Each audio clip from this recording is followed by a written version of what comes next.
plus or whatever, or either LGBTQ minus or multiplied in Nigeria. That law has never been repealed. That law has never been rejected. That act has never been set aside. That act has never been brought back to the National Assembly either for an overview or for a preview. So definitely it is constitutional and it is there and it is there.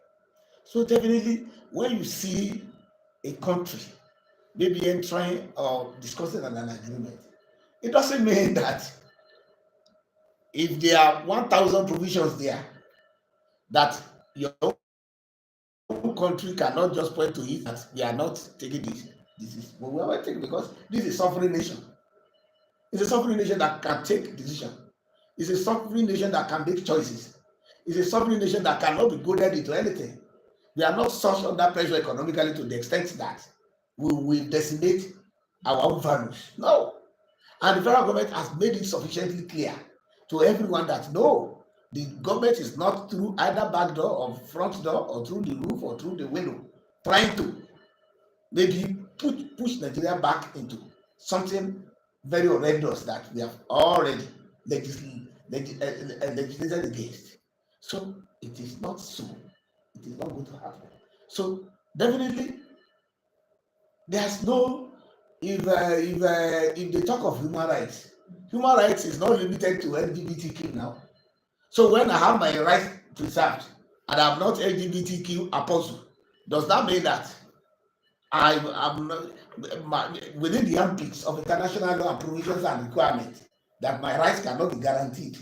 So when we talk of human rights, so it does not human rights does not go haywire to the extent that anything is called human rights. No, that is what the federal government is trying to say. And then for us in the National Assembly, so like I said, it is the National Assembly that makes law for Nigeria. And then so for us, when we debate all these things at times back and forth, I always laugh that it is not as simple. It is not something that is so pedestrian to the extent that we just give an interpretation that we like and then that is it. No, no, no, no, no, no, no, no. It is not so, and the federal government has made it clear, crystal clear, that no, we are not entering into any kind of or any form of arrangement or agreement that is going to legalize LGBTQ matter in Nigeria. And there is a provision in our law. There's an act in it. So anybody who wants to go against the act, let that person try it. So let anybody says, oh, maybe because that is what some people are saying, let the person go and infringe on the law that is there. So and see whether the law will not bite. It's not that the law will back, the law will bite. So definitely it is not happening. It has not happened. The federal government has come out to say it even to the extent of even very furious about it that whoever is disparaging the sovereignty of Nigeria through falsehood, absolute lies, but scrupulous suggestions, imaginative composition to say that Nigeria has reneged on its own act because we want to take some facilities that person will be prosecuted, and that is where the National Assembly stands with the federal government. Okay, lastly, sir, let's talk about your bill. One of the bills that you've brought in is the NYC Trust Fund bill, which has been passed already. So how optimistic are you that this bill is going to see the light of the day and it will be accepted? Yes, the bill is in the light, so it's already within the light of the day. So and the population of Nigeria is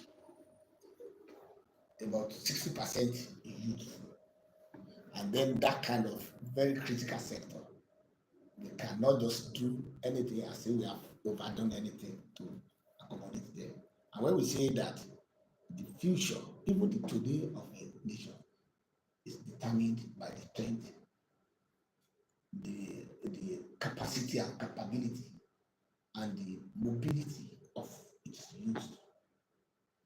And because of that, the first and the best area where we pull Nigerian youths together through the NYC, because every year we churn out graduates from the universities, polytechnics, and the likes.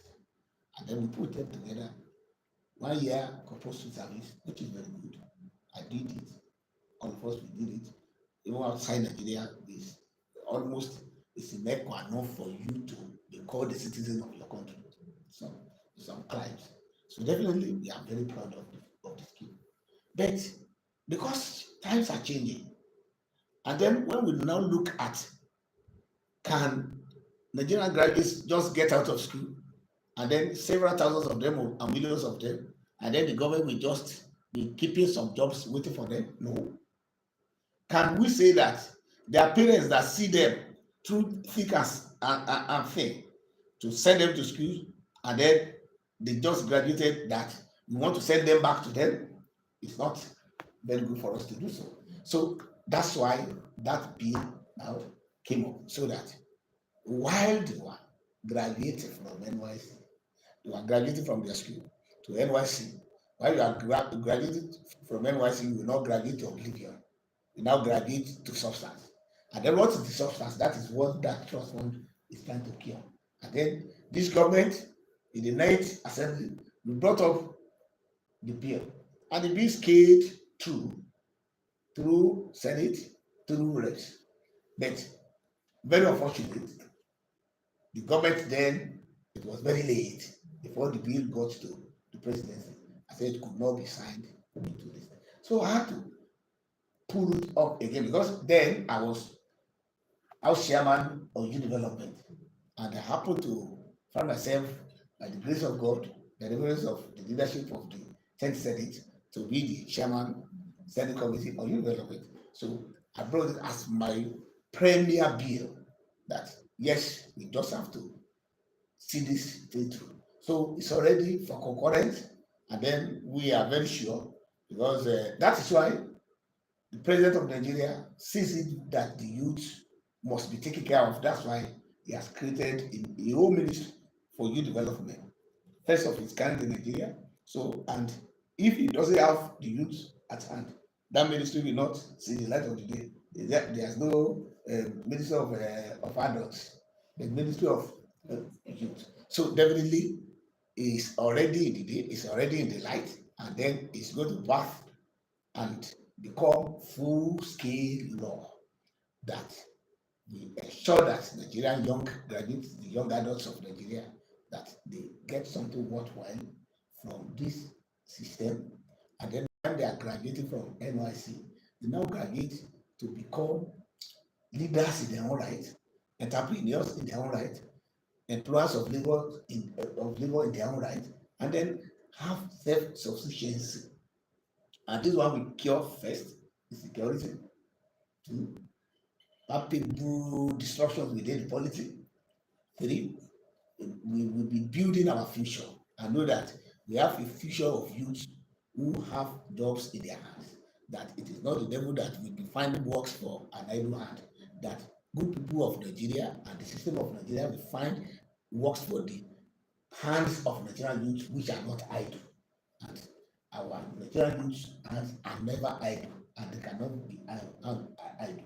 So in order to fill those hands for them, so that they can use their hands, their palms, to hold their destiny in their own hands, that is what the bill is for. And then the bill, you see everything of the day, not only the light, you see illumination, you see success for the day.